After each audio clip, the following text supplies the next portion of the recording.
More than 2 years prior to the German invasion of Poland and 4 years before the attack on Pearl Harbor, an event in 1937 in China is regarded by some historians as the true commencement of World War II. This was the onset of the 8-year-long war between China and Japan, a conflict that not only laid the groundwork for the attack on Pearl Harbor, but also played a significant role in the Allied triumph in the Pacific, albeit at a tremendous cost to China. Before World War II, the relationship between China and Japan was fraught with tension. Following the First Sino-Japanese War of 1894-1895, the two nations remained uneasy neighbors.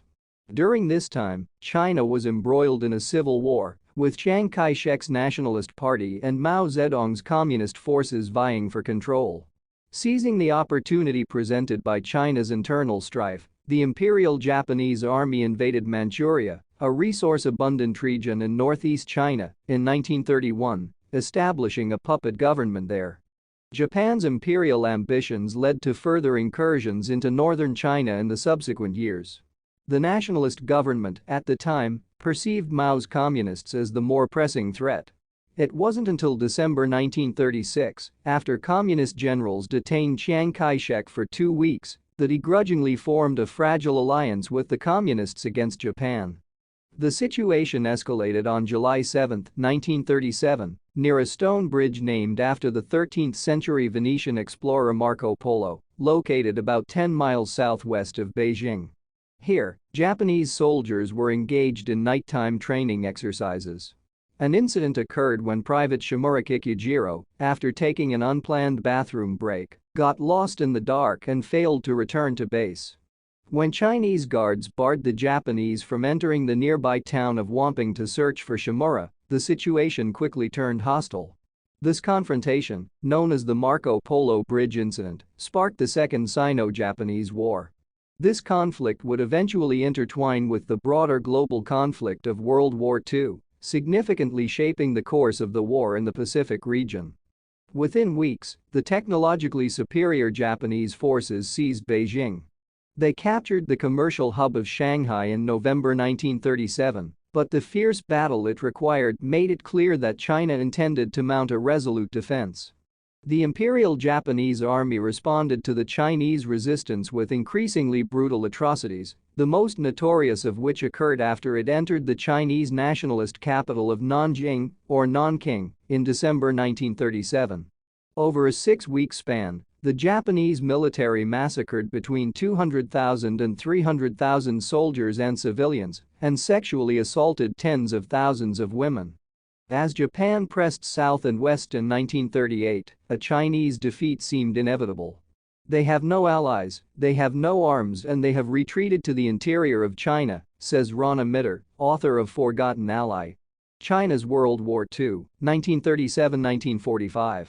Both the Chinese nationalists and the communists are on the run. The war, however, increasingly turned into a stalemate as Japanese forces made little progress beyond the port cities and urban areas south of Beijing. The communists in north-central China waged a guerrilla war against the Japanese in Manchuria and North China, and the fragile truce with the nationalists held. Allied powers begin to support China as the war in Europe takes off. Foreign aid began to flow to China as Japan stalled.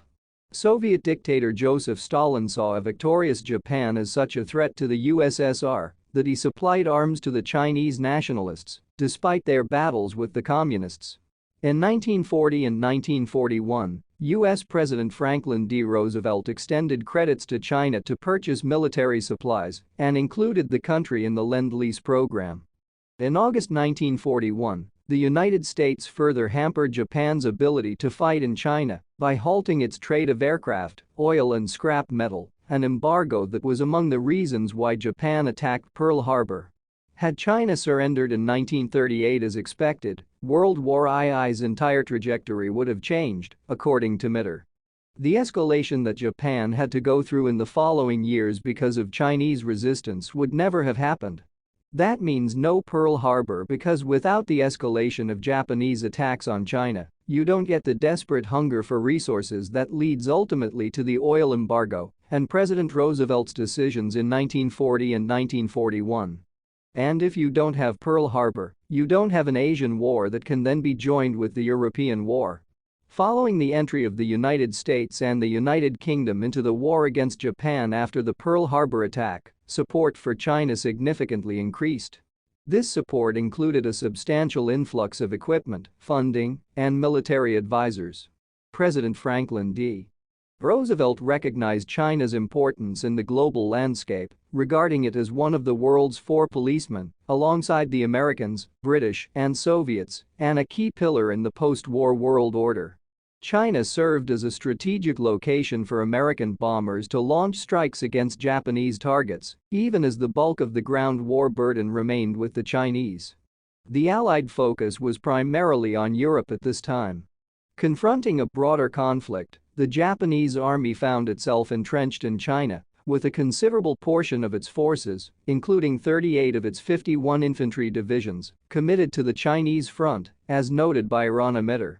During the Ichigo Offensive in 1944, Japan managed to gain territory and capture air bases, but China successfully repelled two Japanese offensives in the summer of 1945.